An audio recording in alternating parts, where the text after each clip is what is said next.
प्रिय भाइयों बहनों, परमेश्वर का धन्यवाद हो। आज सुबह की जो मनन है बाइबल से, परमेश्वर ने एक बहुत ही शानदार वचन के द्वारा बातचीत किया है। मैं चाहूँगा कि इस वचन को ही मैं आपसे बात करूं। परमेश्वर का वचन ही यहाँ पर पर्याप्त है हमारे जीवन को सुखमय और आनंदमय बनाने के लिए। परमेश्वर की सारी आशीषें इस वचन के पालन करने से हमारे जीवन में आएंगी।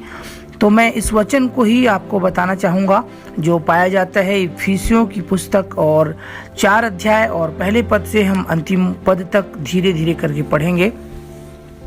सो मैं जो प्रभु में बंधुआ हूँ तुमसे विनती करता हूँ कि जिस बुलाहट से तुम बुलाए गए थे उसके योग्य चाल चलो, अर्थात सारी दीनता और नम्रता सहित और धीरज धरकर प्रेम से एक दूसरे की सह लो और मेल के बंध में आत्मा की एकता रखने का यत्न करो। एक ही देह है और एक ही आत्मा, जैसे तुम्हें जो बुलाए गए थे अपने बुलाए जाने से एक ही आशा है। एक ही प्रभु है, एक ही विश्वास, एक ही बपतिस्मा और सब का एक ही परमेश्वर और पिता है, जो सब के ऊपर और सब के मध्य में और सब में है। पर हम में से हर एक को मसीह के दान के परिमाण से अनुग्रह मिला है।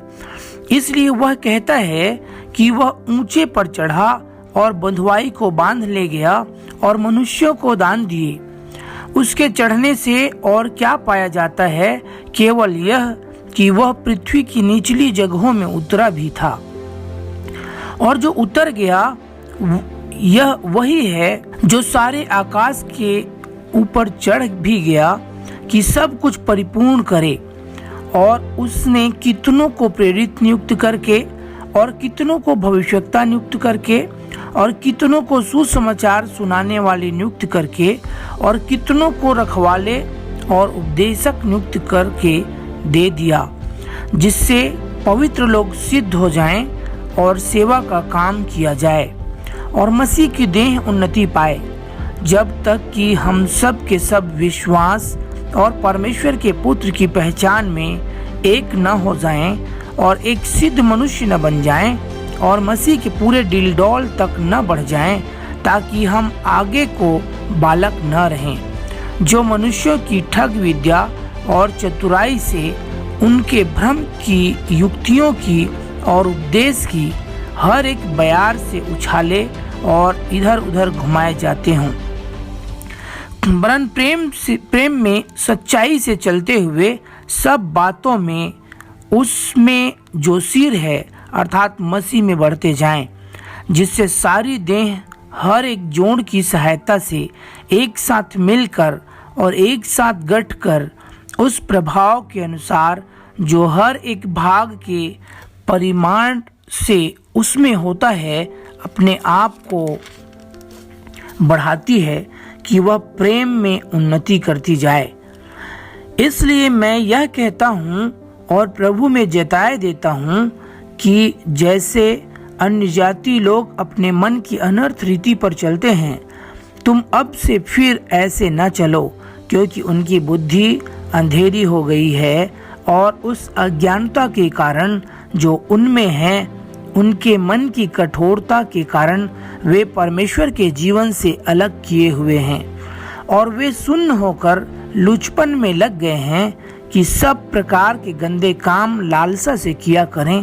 पर तुमने मसीह की ऐसी शिक्षा नहीं पाई, वरन तुमने सचमुच उसी की सुनी और जैसा यीशु में सत्य है उसी में सिखाए भी गए, कि तुम अगले चाल चलन के पुराने मनुष्यत्व को जो भरमाने वाली अभिलाषाओं के अनुसार भ्रष्ट होता जाता है उतार डालो और अपने मन के आत्मिक स्वभाव में नए बनते जाओ और नए मनुष्यत्व को पहन लो, जो परमेश्वर के अनुसार सत्य की धार्मिकता और पवित्रता में सृजा गया है। इस कारण झूठ बोलना छोड़कर हर एक अपने पड़ोसी से सच बोले, क्योंकि हम आपस में एक दूसरे के अंग हैं। क्रोध तो करो पर पाप मत करो, सूर्यास्त होने तक तुम्हारा क्रोध न रहे और न शैतान को अवसर दो।